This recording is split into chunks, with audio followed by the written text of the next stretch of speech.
अध्याय 13। मानवता का सबसे बड़ा धर्म, व्यापार।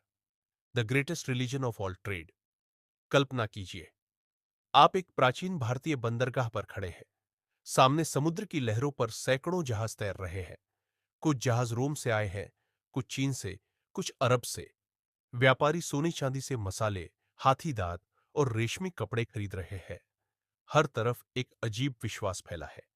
व्यापार के नियमों पर सब सहमत है, चाहे उनकी भाषा, धर्म या संस्कृति कुछ भी हो। धर्म ने इंसानों को एकजुट किया, मगर कभी-कभी लड़ाइयां भी करवाई। साम्राज्यों ने दुनिया पर राज किया, मगर हमेशा गिरे। मगर व्यापार, ये एकमात्र चीज है जिसने हजारों सालों तक लोगों को जोड़े रखा। कैसे व्यापार धर्म और संस्कृति से भी बड़ा बना। जब दो अजनबी एक ही भगवान को मानते थे, तो वे एक दूसरे पर भरोसा कर सकते थे। मगर जब दो अलग-अलग धर्मों वाले लोग मिले, तो उन्हें एक ऐसी चीज चाहिए थी जो दोनों को जोड़ सके।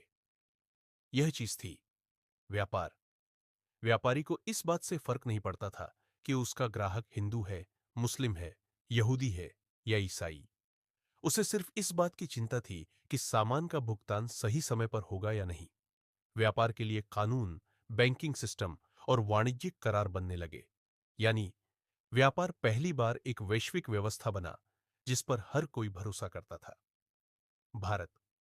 व्यापार का प्राचीन केंद्र भारत दुनिया के सबसे पुराने व्यापारिक केंद्रों में से एक था।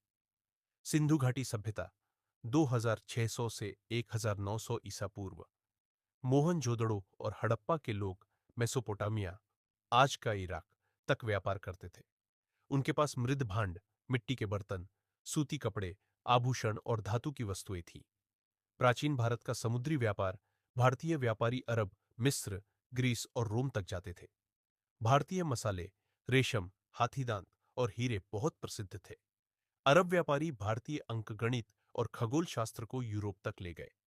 मुगल काल और यूरोपीय व्यापार 16वीं सदी में भारत दुनिया की सबसे बड़ी अर्थव्यवस्थाओं में से एक था। मुगलों ने व्यापार ने कैसे विश्व को एक किया? पहला, व्यापार ने वैश्विक संपर्क बढ़ाया। सिल्क रूट ने चीन, भारत, मध्य एशिया और यूरोप को जोड़ा। मसाला मार्ग, स्पाइस रूट से भारत, अरब और यूरोप का व्यापार जुड़ा। दो, व्यापार ने भाषाइयों और संस्कृतियां फैलाई। अरबी संख्याएं भारत से यूरोप तक पहुंची। संस्कृत और फारसी शब्द व्यापार के जरिए कई भाषाओं में समा गए। तीन, व्यापार ने धर्मों के बीच संवाद बढ़ाया। बौद्ध धर्म व्यापारियों के जरिए चीन और जापान तक पहुंचा। इस्लामी व्यापारी अफ्रीका और इंडोनेशिया तक गए। चोर। बैंकों और मुद्राओं का जन्म हुआ। भारत और चीन में सबसे पहले बैंकिंग प्रणाली विकसित हुई। व्यापार ने पहली बार साख पत्र, क्रेडिट सिस्टम का विचार दिया। क्या व्यापार धर्म से भी बड़ा बन चुका है? आज के समय में धर्म लोगों को बांट सकता है, मगर व्यापार उन्हें जोड़ता है। राजनीति सीमाएं बनाती है, मगर व्यापार उन सीमाओं को तोड़ता है। आज अगर अमेरिका और चीन के बीच कोई वैचारिक मतभेद भी है, तो भी वे एक दूसरे के सबसे बड़े व्यापारिक साझेदार हैं। दुनिया में सबसे बड़ी कंपनियां गूगल, अमेज़न, एप्पल, रिलायंस किसी धर्म या राष्ट्र से नहीं, बल्कि व्यापार से चलती है। शायद यही कारण है कि आज व्यापार ही सबसे बड़ा विश्वास बन चुका है।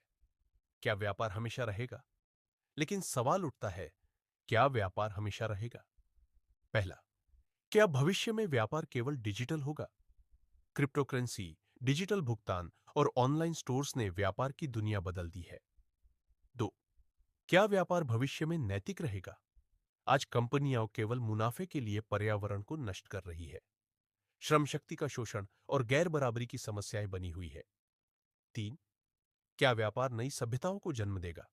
जैसे रोम, भारत और चीन का व्यापार उनके साम्राज्यों का आधार था, वैसे ही क्या भविष्य में व्यापार नए वैश्विक संगठनों को जन्म देगा? अगला अध्याय, विज्ञान और ज्ञान की क्रांति।